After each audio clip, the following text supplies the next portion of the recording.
ओम शांति। आज प्यारे मीठे भगवान की मीठी मुरली मंथन की डेट है 29 सितंबर 2021। चलिए, मीठी मीठी मुरली सुनने के पहले उन सभी पार्वतियों को जिन्होंने अभी महान व्रत किया है। ये भक्ति मार्ग का व्रत है, जीतिया व्रत, जिसमें बिल्कुल निर्जला रहते हैं, है ना। खर जीतिया बोलते हैं ना। तो क्यों करते हैं और इसमें उन सब अन्न का क्यों महत्व है? चलिए छोटा सा कहानी सुन लेते हैं। क्या मड़ुआ है, झिंगी है, नोनी, ये सब होते हैं ना, उसके बारे में थोड़ा सा सुनते हैं। तो एक बार जितवाहन जो भगवान, जो देवता थे जिनकी पूजा होती है, तो वो एक बार एक पेड़ के नीचे बैठे हुए थे। हाँ, तो नगर में घूमने के लिए आए कि मेरे भक्त लोग कैसे हैं, बच्चे लोग, सबको देखने के लिए वो आए हुए थे। तो उन्होंने देखा कि मड़ुआ उधर से क्रॉस कर रही थी और बड़ी उदास दिख रही थी। तो उन्होंने बुलाया कि क्यों तुम उदास दिख रही हो? तो बोला कि मैं क्या करूँ, मैं तो एकदम मोटी हूँ, काली हूँ। मड़ुआ कांटा कैसा होता है एकदम, मुझे तो कोई इन सब बढ़िया अनाजों के बीच में मुझे कोई चुनता ही नहीं है, तो मैं जा रही हूँ यहाँ से। तो उन्होंने बुलाया देवता ने और कहा कि सुनो यहाँ। उसके बाद फिर नोनी का साग, जो बहुत सारा लत्तर वाला होता है ना, सतपुतिया भी, उन लोगों भी वैसे ही रिजेक्टेड फील होकर जा रहे थे। तो उस देवता ने उन्हें भी बुलाया और कहा कि आज के व्रत के दिन तुम्हारा विशेष महत्व होगा, क्योंकि जिस दिन मेरे नहान खान के दिन और पारण के दिन तुम्हारा सेवन करने से उन्हें सद्बुद्धि मिलेगी, उनके बाल बच्चे एकदम स्वस्थ रहेंगे, दीर्घायु होगी। ये वरदान उन्होंने दिया। तो अब इसको हम ज्ञान से समझते हैं कि जितवाहन देवता कौन है? हमारे परमात्मा। वो धरती पर आए हैं ना, हम बच्चों को देखने के लिए कि हम क्या कर रहे हैं। हम किस तरह से उनको पुकार रहे हैं, क्यों इतने दुखी है, कारण क्या है, जड़ को बाबा पकड़ रहे हैं। और ये श्रीमत को समझ लो कि वही सब अन्न है, जिसे खाने से, जिसे ग्रहण करने से, जीवन में उतारने से हम सदा खुश रहेंगे। और कहते भी है ना, जीवन में कुछ भी चला जाए पर खुशी न जाए, क्योंकि हर चीज़ खरीदी जा सकती है पर मन की सुख शांति और खुशी नहीं खरीदी जा सकती, है ना। चलिए, बाबा ने कहा, मीठे बच्चे, इस अंतिम जन्म में गृहस्थ व्यवहार में रहते कमल फूल समान पवित्र बनो। एक पिता को याद करो, यही गुप्त मेहनत है। इस अंतिम जन्म क्यों बोलते बाबा? क्योंकि अब बिल्कुल लास्ट का समय आ गया है, तो हमारा ये अंतिम जन्म है। हाँ, तो इस अंतिम जन्म, बाबा सिर्फ एक जन्म बोल रहे हैं, पवित्र बनो मन वचन कर्म से। कमल फूल समान पवित्र बनो। एक पिता को याद करो, यही गुप्त मेहनत है। मेहनत क्यों करनी पड़ती है? क्योंकि घड़ी घड़ी खुशी गुम हो जाती है। तो खुशी पर भी एक और बात है कि एक बच्चा प्रार्थना कर रहा है, भगवान से प्रार्थना कर रहा है कि हे भोलेनाथ, आंसू इतने महंगे कर दो कि किसी की आंखों में न आए, और खुशी इतनी सस्ती कर दो कि किसी के होठों से न जाए। So sweet. मुझे लग रहा है संसार का सबसे बेस्ट प्रेयर है ना।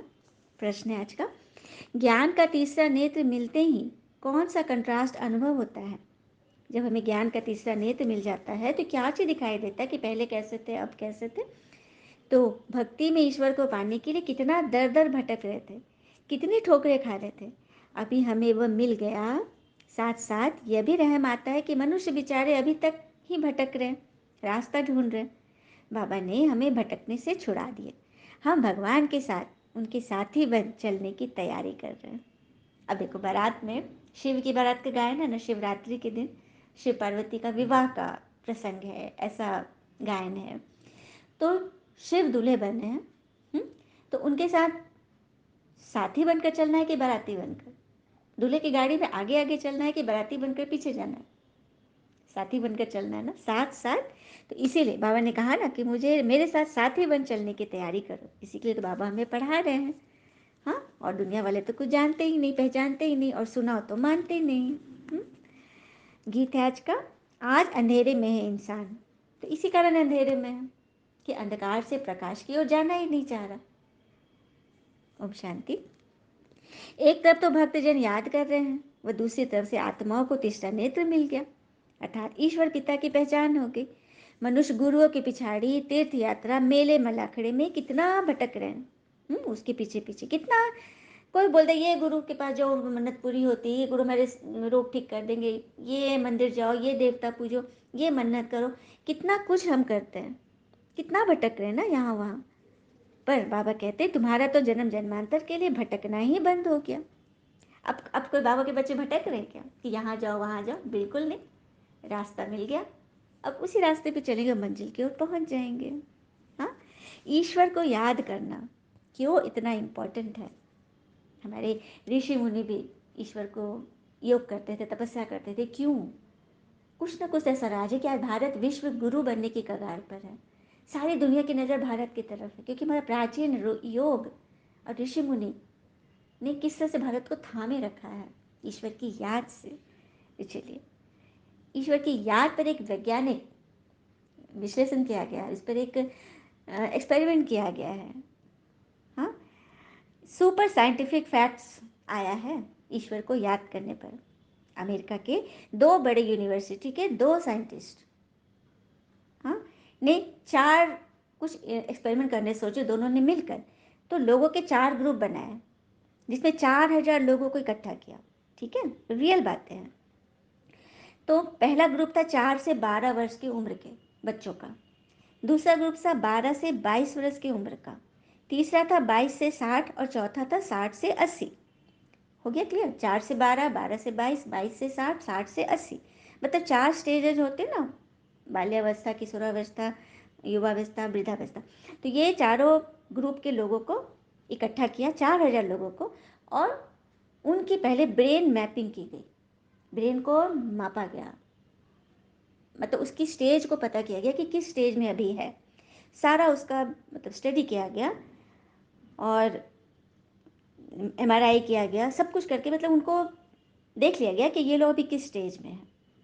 हाँ, और फिर उनसे ये कहा गया कि आप जिनको भी मानते हैं, आपके जो इष्ट देव हैं, चाहे किसी कोई क्राइस्ट है, कोई राम है, कृष्ण है, जो भी है, गुरु नानक है, साईं है, बौद्ध धर्म है, जैन धर्म, जो भी है, अपने इष्ट देव को याद करने का आपको 8 सप्ताह का वक्त दिया जा रहा है, 8 वीक। ठीक है, और 15 मिनट आपको याद करना है डेली। डेली का उनको एक होमवर्क दे दिया गया कि 15 मिनट आपको अपने ईष्ट देव को याद करना है, कुछ भी याद नहीं करना उसके अलावा, बस ये काम कीजिए। होमवर्क शुरू हो गई। 8 वीक के बाद उनको बुलाया गया, उनकी चेकिंग हुई।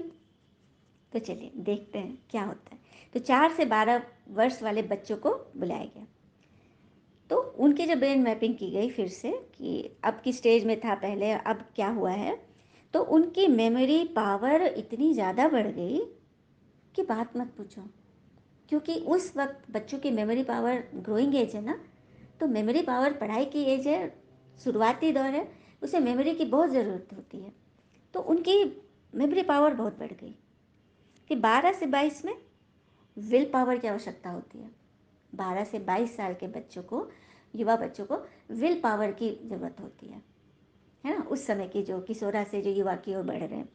तो उनके ब्रेन को नापा गया तो उसमें विल पावर बढ़ गया। 22 से 60 में सहनशीलता बढ़ गई, क्योंकि वो फिर घर गृहस्थ में आ जाते हैं, बिजनेस में आ जाते हैं, जिम्मेवारी उठाने लगते हैं, तो उनके अंदर सहनशीलता आ जाती है, हर एक बातों को एक्सेप्ट करने की, निर्णय लेने की क्षमता आ जाती है। और 60 से 80 वाले में, वृद्ध व्यक्तियों में इम्यून सिस्टम बढ़ गया, क्योंकि उस वक्त उनका शरीर कमज़ोर हो जाता है ना, तो ईश्वर की याद से उनकी इम्यूनिटी बढ़ गई। अब बोलिए, है इसका कोई काट? कि ये साइंटिफिक कॉज है, ये सिर्फ आत्मा परमात्मा की बात नहीं है। काफ़ी लोग सोचते हैं आप लोग तो काल्पनिक बात करते हो, कल्पना की, ये रियल फैक्ट है। ईश्वर को याद करने से फ़ायदा ही फ़ायदा है ना। फिर बाबा ने आगे कहा कि मैं आकर तुम्हें पढ़ाता हूँ, राजयोग पहले जैसा सिखाया था वैसा पढ़ा रहा हूँ। मुझे याद करने से तुम्हारे पाप भस्म होते हैं। पतित पावन बाबा आए हैं पावन बनाने, तो हम क्यों विकर्म करें? अब बाबा नहीं थे तो हम पहले जो विकर्म किए, विकार युक्त कर्म जो हमसे हो गया, काम क्रोध लोभ मोह अहंकार ईर्ष्या भय आवेश युक्त, उससे अब हम बचे, क्योंकि भगवान आए हैं हमें आगे बढ़ाने। अपनी संभाल करनी है, बुद्धि तो तुम्हें है ना, बाकी इसमें स्थूल लड़ाई की तो कोई बात ही नहीं है। भगवान कह रहे कि तुम्हें बुद्धि मैंने दी है ना, इसमें स्थूल लड़ाई की कोई बात नहीं, हिंसा आदि की तो कोई बात ही नहीं है। लड़ाई है अपने विकारों से जीतने की, अपने अंदर की लड़ाई से जीतने के लिए भगवान को याद करना है। हाँ हाँ, इसमें मेहनत लगता है, मेहनत है, टाइम भी लगता है। माया दिया बुझाने की बहुत बहुत कोशिश करती, घड़ी घड़ी तूफान लाती है, लेकिन मैं भी तो हूँ ना। बाबा क्यों आश्वस्त करते कि मैं हूँ ना। मेरे साथ रहो, श्रीमत पर चलो। फिर बाबा कह रहे कितने ढेर के ढेर मनुष्यों को समझाया जाता है, पर फिर भी कोटों में कोई ही समझते हैं। तुम बच्चे ही समझते हो कि हमारा ही ऑलराउंड पार्ट है। तुम ही राज्य लेते हो और कोई ले न सके सिवाय तुम्हारे। बाबा ने देखो आज बोल दिया कि राज्य तो तुम्हें ही मिलेगा, क्योंकि पढ़ाई तुम ही कर रहे हो, पुरुषार्थ तुम ही कर रहे हो। तुम्हारे में भी जो अपने को हिंदू कहलाते हैं वही राज लेंगे, बाबा ये भी कह दिए। पर वास्तव में तो तुम आदि सनातन देवी देवता धर्म के थे। वह दैवी धर्म भ्रष्ट हो गया, कर्म भ्रष्ट हो गए, तो अपने को हिंदू कह दिए। देश के नाम पर हिंदू नाम पड़ गया, हिंदुस्तान के नाम पर हिंदू मान लिए अपने को, जबकि देश के नाम पे तो कोई धर्म होता नहीं। क्रिश्चियन धर्म है ना, यूरोप में रहने वाले क्रिश्चियन धर्म को मानते हैं, क्राइस्ट से संबंधित, न कि यूरोप से संबंधित। यूरोपियन धर्म थोड़ी है उनका, उनका क्रिश्चियन धर्म है, देश के नाम पे नहीं होता। फिर बाबा कह रहे कि यह युग है उत्तम पुरुष बनने का, और जिसमें सभी सतो प्रधान उत्तम बन जाएंगे। अभी सभी है तमो प्रधान कनिष्ठ। बाबा ने साफ बता दिया कि यह युग है सतो प्रधान उत्तम बनने वाला। जब मैं आता हूँ पढ़ाने, भगवान को साधारण तो बनाएंगे नहीं, उत्तम से उत्तम ही बनाएंगे। अभी सभी कनिष्ठ बने, वो नीचे गिरे हुए। तो इन अक्षरों के भेद को तुम ही समझते हो कि सत्युग को सुख की गति व दुर्गति को दुख की गति कहते हैं। समझाने से सब समझेंगे, लेकिन धीरे धीरे आगे चलकर सब समझते जाएंगे। समय बहुत थोड़ा है, वह मंजिल बहुत ऊंची है। सब समझेंगे कि बराबर ईश्वर को पाने का रास्ता यही है, यही है, यही है, जो कि स्वयं ईश्वर बैठ बताते हैं। और तुम बच्चे हो मेरे पैगंबर, मेरा मैसेज देते हो, मेरा पैगाम देते हो।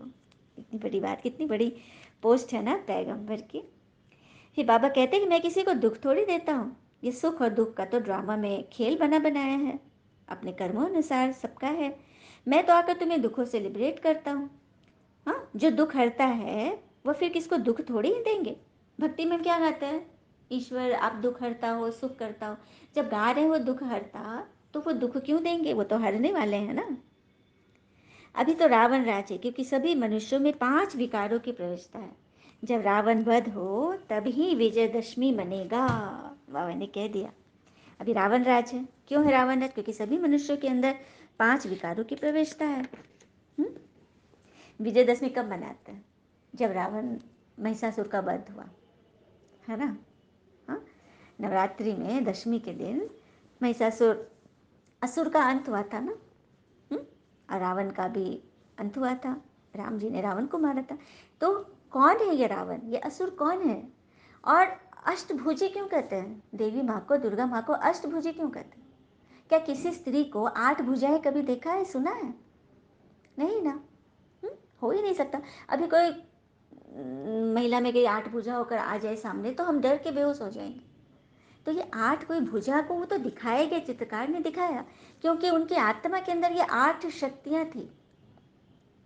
8 शक्तियां पता है ना, अष्ट शक्ति, समाने की शक्ति, समेटने की शक्ति, सहयोग की शक्ति, निर्णय करने की शक्ति, परखने की शक्ति, समाने सम, सहन करने की शक्ति, और संकल्प की शक्ति। ये 8 शक्तियां जिस भी आत्मा के अंदर होगी वो अष्ट शक्ति युक्त हो जाएगी। आए समझ में। और जब ये 8 शक्तियां अपने अंदर समा जाएगी तो असुर कहाँ होंगे, हमारे पैरों के नीचे। यही यादगार है, आई बात समझ के, तभी हम पूजनीय बनते हैं, है ना बड़ी बात। फिर बाबा ने कहा कि अभी तुम बच्चों को बेहद के पिता मिले हैं, जिनसे तुम्हें बेहद का ज्ञान मिला, वह उससे ही फिर बेहद की आहुति पड़ेगी। बेहद का ज्ञान मिल रहा है बेहद के पिता से, तो तुम्हें बेहद की आहुति देनी पड़ेगी। अब बेहद की आहुति यही है, अपने विकारों का दान। तो ये मेहनत अपने लिए सभी करेंगे, क्योंकि अपनी ही राजधानी स्थापन होनी है। बाबा तो बार बार कहते हैं कि जो करेगा सो पाएगा। आत्मा जो हिंसक बन गई, उसे डबल अहिंसक बनाना है, किसी पर भी क्रोध भी नहीं करना है, विकारों के ग्रहण से ही काले हो गए हो। इन लक्ष्मी नारायण को देखो, ऐसा गोरा किसने बनाया, बाबा पूछ रहे हैं। विकार के वश ही काली मूर्तियों भी काली बन गई है ना। उसका भी बाबा बताते हैं, जब देवी देवता ही वाममार्ग में गए, विकारों में चले गए तो काले बन गए, श्याम बन गए, फिर श्याम से सुंदर बनाने बाबा को आना पड़ा है। तो लक्ष्मी नारायण का दृष्टांत है कि इनको इतना गोरा किसने बनाया। फिर बाबा कह रहे कोई गुरु मिला क्या इनको, तो जरूर 5 जन्म में कुछ अच्छे कर्म किए होंगे, तभी तो उन्हें श्रेष्ठ जन्म व राजधानी मिली है। सही बात है ना। तो ये लक्ष्मी नारायण कौन थे? नारायण, श्री कृष्ण ही नारायण बनते हैं। श्री कृष्ण जब 25 वर्ष के होते हैं, युवा होते हैं, तो वह नारायण बनकर गद्दी संभालते हैं, और नारायण ही फिर ये ब्रह्मा बनते हैं, है ना। क्योंकि ब्रह्मा सो विष्णु का कनेक्शन भी जरूर है, बाबा ने इस पर क्लियर किया है। ब्रह्मा सो विष्णु, विष्णु से ब्रह्मा बनने में 5000 वर्ष, और ब्रह्मा से विष्णु बनने में सेकंड। क्यों ऐसा है? विष्णु से ब्रह्मा, विष्णु हम सत्युग में हो गए, सत्य के राजा ही विष्णु, और पूरा कल्प बीता, जब 5000 वर्ष बीत गए, चारों युग बीत गए, संगम युग आया, जब परमात्मा आए, और लेखराज दादा को जब बाबा ने चुना, क्योंकि वही श्री कृष्ण के 84वां जन्म है, अंतिम जन्म, तो उनको बाबा ने पढ़ाया, और उनको पुरुषार्थ से उनको पद मिला, ब्रह्मा बने, ब्रह्मा नाम दिया परमात्मा, क्योंकि उनके मुख से ही भगवान का ज्ञान निकल रहा है, और ज्ञान सुनकर ही हम पावन बन रहे हैं, नई दुनिया स्थापन का कार्य शुरू हो गया। तो विष्णु से ब्रह्मा बनने में 5000 वर्ष लग गया, और ब्रह्मा से विष्णु सेकंड में। जब बच्चे को 1 सेकंड में निश्चय हो गया कि हाँ परमात्मा आए हैं, हमें पढ़ा रहे हैं, हम भगवान से पढ़ रहे हैं, बस आप विष्णु के राज्य में पहुंच गए। हाँ, उसके लिए पुरुषार्थ करना है, उसके करने के लिए, लेकिन निश्चय हुआ, सेकंड में निश्चय होता है। निश्चय में परसेंटेज नहीं होती, ये नहीं कि हाँ मुझे 50% निश्चय है, 50 नहीं, नहीं, निश्चय तो होता है या नहीं होता है, तो हो गया निश्चय तो बस बन गए, है ना। और सारा मदार है पढ़ाई व पुरुषार्थ पर, तो क्यों ना पुरुषार्थ कर हम भी ऐसा पद पाए और बाबा के दिल तक नशीन बने, ये बच्चों की अरमान है। अच्छा, बाबा को नमस्ते। धारणा के लिए मुख्य सार, पहली पॉइंट, अविनाशी ड्रामा के राज को बुद्धि में रख किसी को भी दोषी नहीं बनाना है, पुरुषोत्तम बनने का पुरुषार्थ करना है, इस थोड़े समय में बाबा से पूरा वर्षा लेना है। अविनाशी ड्रामा के राज को बुद्धि में रखना, ये ड्रामा अविनाशी है, उसके राज को समझकर कभी नाराज नहीं होना है। दूसरी पर, डबल अहिंसक बनने के लिए कभी किसी पर क्रोध नहीं करना है, विकारों का दान दे सर्वगुण संपन्न बनने का पुरुषार्थ करना है। डबल अहिंसक, स्वप्न में भी कोई हिंसा की बात नहीं, गुस्से की बात नहीं, तन मन धन वचन कर्म संकल्प से अहिंसक वरदान दिया बाबा ने। विश्व परिवर्तन के श्रेष्ठ कार्य में अपनी अंगुली देने वाले महान सो निर्माण भव, विश्व परिवर्तन के श्रेष्ठ कार्य में अपनी अंगुली देने वाले महान सो निर्माण भव। कैसे बनेंगे? जैसे कोई स्थूल चीज़ बनाते हो तो उसमें सब चीज़ें डालते हो ना, कोई भोजन में माताएं बहनें जो बनाती हैं तो कोई भी चीज़ मिस ना हो, सब चीज़ एक्यूरेट हो, कितना ध्यान रहता है। कोई साधारण मीठा या नमक भी कम हो तो बढ़िया चीज़ भी खाने योग्य नहीं होता है ना। कितना भी हम भून भान के बना रहे, कितना उसमें पौष्टिक से पौष्टिक चीज़ें डाल रहे हैं, लेकिन उसको जो उसका जो ओरिजिनल टेस्ट होता है, जो नमकीन है उसमें नमक और मीठे में मीठा कम हो जाए या पड़े ही नहीं तो क्या होगा? बढ़िया चीज़ भी योग्य नहीं बनेगी। ऐसे ही विश्व परिवर्तन के इस श्रेष्ठ कार्य के लिए हर एक रत्न की आवश्यकता है, सबकी उंगली चाहिए। समझ में आया? विश्व परिवर्तन का जो बाबा पूरा यज्ञ का भोजन बना रहे हैं उसमें हर एक रत्न की आवश्यकता, हर एक आइटम की आवश्यकता है, फूड आइटम की। तो सबकी उंगली चाहिए। कौन सी उंगली? सहयोग की उंगली। सहयोग पर एक बहुत सुंदर लाइन है, किसी को सहयोग देना हम समझते हैं सेवा करना, उसका ध्यान रखना, नहीं, किसी के लिए अच्छा सोचना भी, उसके पीछे में भी मन से भी बहुत बड़ा सहयोग देना है ना। तो बस परमात्मा के विश्व परिवर्तन के कार्य में हम सब अपने अपने सहयोग दें, पुरुषार्थ व सेवा की, अच्छे अच्छे संकल्पों की, इसीलिए अपने कार्य के मूल्य को पहचानें कि हम सभी महान आत्माएं हैं, लेकिन जितने महान हो उतने विनम्र बनो, निर्माण बनो, कंस्ट्रक्टिव बनो। स्लोगन, अपने नेचर को इजी सरल बनाओ तो सभी कार्य इजी हो जाएंगे। नेचर को इजी, टाइट नहीं, चेहरा खुशनुमा हर्षित, तो आपके सारे काम इजी हो जाए। वैसे ही बाबा ने सब कुछ इजी कर रखा है, बस छोटा सा एक धागा है, उसको हटा दो और सदा खुश रहो। हुँ? क्योंकि और विश्वास रखो भगवान पर। आशा और विश्वास कभी गलत नहीं होते, बस ये हम पर निर्भर करता है कि हमने किससे आशा की है और किस पर विश्वास की है। बाबा ने बोला है ना कि बुद्धि तो तुम्हें है ना। अच्छा, ओम शांति। शुक्र है मीठे बाबा, वो बाबा के प्यारे प्यारे बच्चे। थैंक यू बाबा। All is well always. ओम शांति।